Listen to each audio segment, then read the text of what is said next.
رہائی کی چٹھی ملی ہے اور شفاعت کرے حشر میں جو رضا کی سوا تیرے اس کو یہ قدرت ملی ہے۔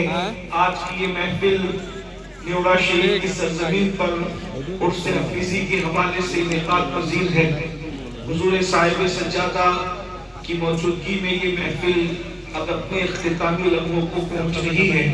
اللہ تبارک و تعالیٰ سب کی حاضری کو قبول فرمائے۔ اس سے بیشتر آپ نے مجھ سے بہت بڑے بڑے علماء خطبہ شعراء کو سماعت کیا، میں سب کو تو نہیں جانتا، لیکن میری موجودگی میں ہمارے دلبر بھائی نے بھی اپنی خدمت حاضری پیش کی، ندیم فیضی صاحب نے بھی، شعیب وارثی صاحب نے بھی، ہمارے ہندوستان کے عظیم نقیب ہمارے بھائی حضرت مولانا کفیل اکبر صاحب اور بھی دیگر لوگوں نے، ہمارے سرفراز بھائی نے جس دن سے تاریخ لی، پہلے تاریخ لینے کے لیے وہ تقریباً روز فون کیے اور تاریخ لینے کے بعد لوگ چین سے بیٹھتے، لیکن ہر دوسرے دن 10 میسیجز کرتے تھے ان سے مجھے، شاید ان کو یقین نہیں تھا کہ میں وعدے کو وفا کروں گا، حالانکہ ایسا نہیں ہے، میں تاریخ دیتا ہوں تو کوشش کرتا ہوں ضرور پہنچنے کی، لیکن یہ ان کی محبتیں تھی، وہ چاہتے تھے کہ میں آؤں، اور آج آخر میں حضرت سیدی طیب علی شاہ رحمۃ اللہ علیہ کے لائق و فائق خلیفہ ان کی بارگاہ میں حضرت سیدی حفیظ میاں رحمۃ اللہ علیہ کی بارگاہ میں عرس کے موقع پر حاضر ہوں۔ 2 بج چکے ہیں اور یہاں سے 3 بجے ہمیں نکلنا ہے شاید، تو اب وقت بھی بہت ٹھیک ٹھاک ہے اور آپ سب لوگ محبتوں کے ساتھ نصف شب گزرنے کے بعد بھی کھڑے ہیں اور کافی تعداد میں، بیٹھوں سے زیادہ کھڑے لوگ ہیں۔ اللہ تعالیٰ بیٹھنے والوں کو بھی، کھڑے رہنے والوں کو بھی اپنی شان کے مطابق بہتر صلہ عطا فرمائے۔ کچھ باتیں عرض کرنی ہے، وہ اس کی تقریب ہے۔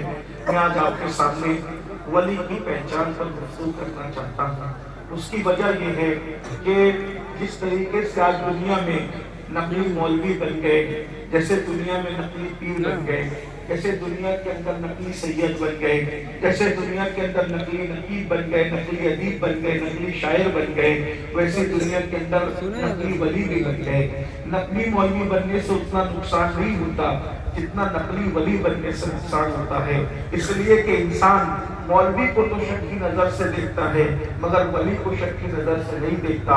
آج کل ولایت کی نشانی یہ ہے کہ جس کا جبہ خوبصورت ہو وہ اللہ کا ولی ہے، جس کی پگڑی خوبصورت ہو وہ اللہ کا ولی ہے، ہاتھ میں تھوڑا سعودی کا مہنگا سا عصا ہو وہ اللہ کا ولی ہے، مہنگی شہنی تسبیحاں ہے ہاتھ میں اللہ کا ولی ہے، ٹوپیاں اونچی اونچی ہے اللہ کا ولی ہے، کوئی قبرستان میں بیٹھ کے نشہ کر رہا ہے، بھنگ پی رہا ہے، چرس پی رہا ہے، وہ اللہ کا ولی ہے۔ اور کچھ ہمارے جیسے لوگ بھی ہیں جو ڈھونگ کرنے میں جو ہے وہ اللہ کو اکبر بازی لے جاتے ہیں کہ چلے بھائی نشہ کرنے والوں کو لوگ ولی نہیں مانتے، تسبیح پڑھنے والے کو تو ولی مانتے ہیں، نماز پڑھنے والے کو تو لوگ ولی مانتے ہیں، داڑھی رکھنے والے کو تو لوگ ولی مانتے ہیں، تو چلو اتنا کر لیتے ہیں تاکہ ہم بھی ولیوں کی صف میں آ جائیں۔ اچھی طرح یاد رکھنا، نمازی کسی کو نیک بنا سکتی ہے، تسبیح کسی کو نیک بنا سکتی ہے، امامے کی خوبصورتی کسی کو جو ہے وہ خوبصورت انسان بنا سکتی ہے، لیکن ولی نہیں بناتی، اس لیے کہ ولایت کا معیار الگ ہے، ولایت کا معیار الگ ہے۔ اللہ اکبر، میں ولی بنانے والے کی بات کروں، اگر اپنی بات کروں تو آپ کو اعتراض ہوگا، اس لیے میں اپنے جوانوں سے کہتا ہوں کسی کو نیک مانو، اس میں کوئی شک نہیں، بلکہ ہر انسان کو اپنے سے زیادہ نیک مانو، یہ اچھی بات ہے، حسن ظن ہے، لیکن کسی کو جلدی سے ولی مت کہا کرو، اس لیے کہ اگر آپ کسی کو ولی کہتے ہیں اپنی مرضی سے تو گویا کہ آپ اللہ پر بہتان لگاتے ہیں، جس کو اللہ نے ولی نہیں بنایا اس کو آپ ولی کہتے ہو تو گویا کہ یہ معاذ اللہ آپ اللہ پہ بہتان لگا رہے ہو۔ ولی کون بناتا ہے؟ اللہ ولی بناتا ہے، اور اللہ کے اسم سے اگر کوئی ولی بناتا ہے تو اس ولی بنانے والے کو حیدر کرار علی ابن ابو طالب کہتے ہیں، اس لیے کہ قاضی ثناء اللہ پانی پتی فرماتے ہیں حضرت آدم کے دور سے لے کر آج کے زمانے تک جتنے بھی ولی بنے ہیں وہ علی کے فیضان نظر سے ولی بنے ہیں۔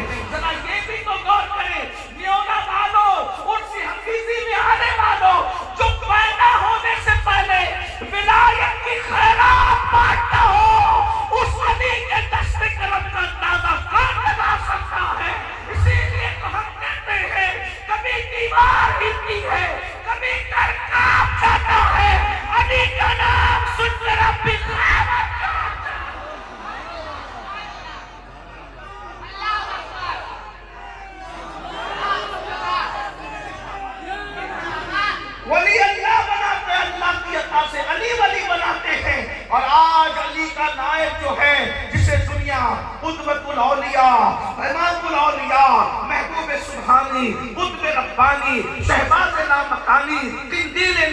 ثانی غیاث الکونین غوث العالمین سیدنا شیخ عبد القادر جیلانی کے نام سے جانتی ہے. سرکار غوث اقمام ولی بناتے ہیں. میرے امام کہتے ہیں حکم نافذ ہے تیرا خامہ تیرا سیف تیری، حکم نافذ ہے تیرا خامہ تیرا سیف تیری، تب میں جو چاہے کرے دور ہے شاہ تیرا. سرکار غوث پاک ولی بناتے. اب وہی غوث پاک فرماتے ہیں، غوث پاک فرماتے ہیں جب تک کسی انسان میں 12 چیزیں نہ دیکھو. کتنی چیزیں؟ بولے بھائی میں بہت تقریر سیدھی سادھی کرنے والا ہوں، سیدھی سادھی تقریر کروں گا، لیکن آپ کو ولی کی پہچان دے جاؤں گا کہ جب وہ یہ غوث پاک کرے. میں تو اوقات نہیں، یہ تو مرشد کی بات ہے جو ولی ولایت دیتا ہے. اور ایک بات کرو، غوث پاک تو ایسی ولایت دینے والے ہیں کہ چوروں کو بھی دے دیا. آئے آئے مرشد کی شان تو دیکھیں، چوروں کو بھی دے. لوگ کہتے ہیں نبی کچھ نہیں دیتے. میں نے کہا 11ویں نمبر کے بیٹے کی عطا کا یہ حالت ہے کہ چوری کرنے کے لیے جو آتا ہے اس کو ولایت عطا فرما دیتے ہیں. اس کے بعد پھر اس نے کبھی چوری نہیں کی. پتا چل توجہ آتی ہے، جس پہ غوث پاک کی ایک نظر پڑ جائے چور ولی بن جاتا ہے. اگر کوئی مذہب کے ہولیے میں چوری کر رہا ہے اس کا مطلب ابھی تک اس پر غوث پاک کی نظر نہیں پڑی ہے، ابھی تک اس پر رسول پاک کی نظر نہیں پڑی ہے. دیکھ لیجیے گا 12 صفات جب تک کسی کے اندر پیدا نہ ہو وہ اللہ کا ولی نہیں بنتا. اپنے آپ کو پہچان دیکھیے، پہچان سے جاؤ تو آپ ناراض مت ہوئیے کہ کسی نے کہا تھا کہ میں آئینہ دکھاؤں لگا چہرے کا، جسے برا لگے وہ سامنے سے ہٹ جائے. یقیناً آپ کو تکلیف ہوگی. آپ کو تکلیف اس لیے ہوگی کہ آپ کے بہت سارے رضی اللہ رحمۃ اللہ علیہ اس سب سے خالی ہو گئے، اس لیے آپ کو تکلیف ہوگی.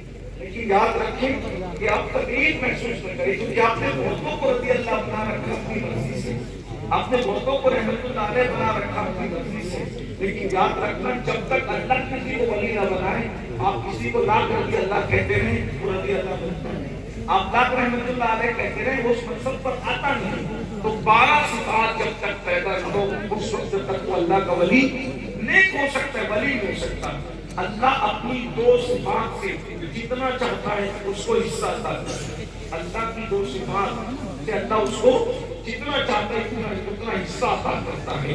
رسول اللہ کی 2 صفات سے اس کو جتنا چاہا جاتا ہے اتنا حصہ عطا کیا جاتا ہے. صدیق اکبر کی 2 صفات سے اس کو متصف کیا جاتا ہے. فاروق اعظم کی 2 صفات